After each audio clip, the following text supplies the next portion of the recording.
Okay, hello class. This is chapter 7, Love Work in Sex Work. It's not a very long chapter, but I do like it because it intersects with so many of the other things that we've been talking about more recently, particularly my own research. But let's just do a little bit of a quick summary of this chapter, what you can remember from it first.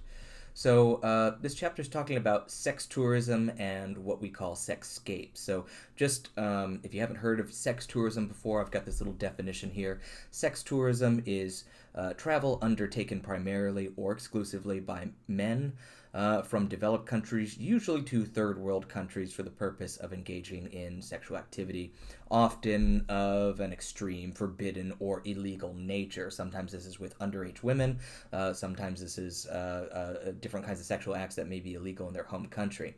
Now, this isn't a super strict definition. Some sex tourism also does take place between wealthy women and that travel to developed countries. But this chapter in particular is about the more common kind of sex tourism between men from wealthy countries and women from developing or poor countries. So I like this chapter because it says that practices that are assumed to indicate romantic love in many cross cultural settings are treated very differently in sexscapes, in places where sex tourism is more or less rampant, endemic to the economy. So, practices that are assumed to indicate romantic love in many cross cultural settings are suspected of having other purposes in this sex tourist environment, and that's kind of interesting that you can have one particular behavior that is considered romantic, but if that behavior takes place in Europe, it is romantic. If that behavior takes place in the Dominican Republic, that is considered maybe not romantic. That is considered part of this sex industry.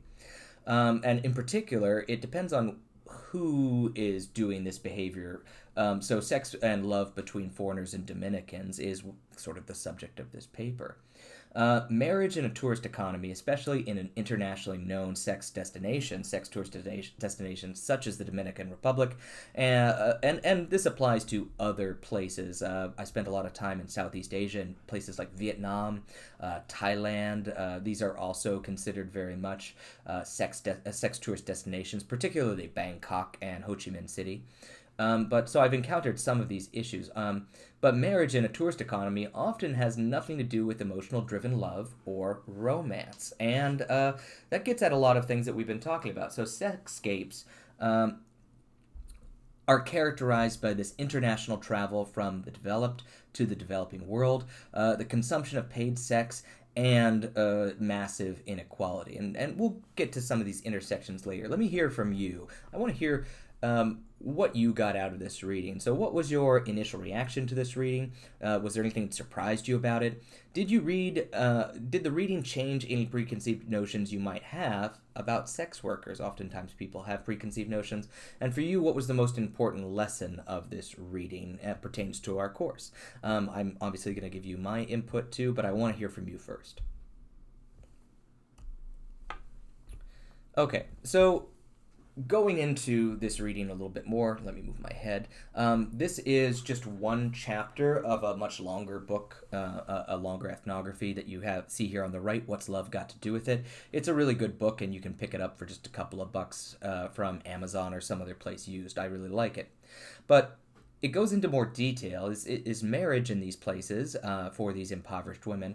There's marriage for love, and then there's marriage for residence. Whereas marriage for love is the real thing, the real emotional intimacy. It's driven by emotional and romantic needs. This is probably the kind of love, the kind of marriage that all of us, many of us, hope to have. This romantic driven marriage, perhaps companionate, but I think they think about real love in the Dominican Republic as being primarily about romance and not necessarily about companionship.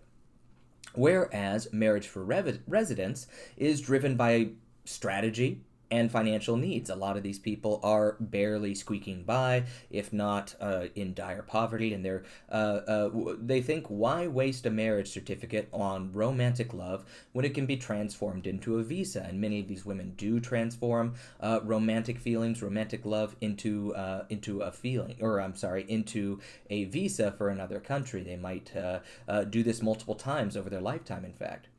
So, for sex workers, choosing to fall in love with one man over another is a rational process with serious material consequences. We often don't think about falling in love as a rational process, as, oh, I should fall in love with this person because they have more money, and if I don't do it, then I'm gonna end up in dire poverty. We usually think, oh, falling in love is totally irrational, and you should follow that irrational feeling. You know, that's what every romantic comedy I've ever seen, or romantic song I've ever heard in the United States is about following that irrationality.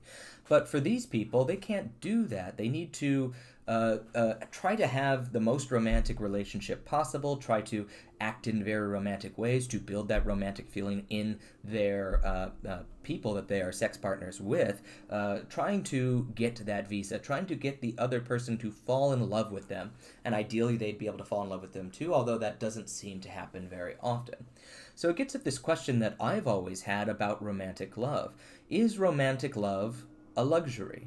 Is marrying for romantic love a luxury? Earlier, we talked about some of these stereotypes about romantic love and how only Western European people could have romantic love because only Western European people have this long tradition of Shakespeare and literature and romance, and so it was only those kinds of people that were good enough or had enough exposure to have true romantic feelings. And I argued against that. However, there might be a kernel of truth, not that not in the sense of Western people in particular, but in the sense that wealthier people, are better able to have the privilege to marry for love.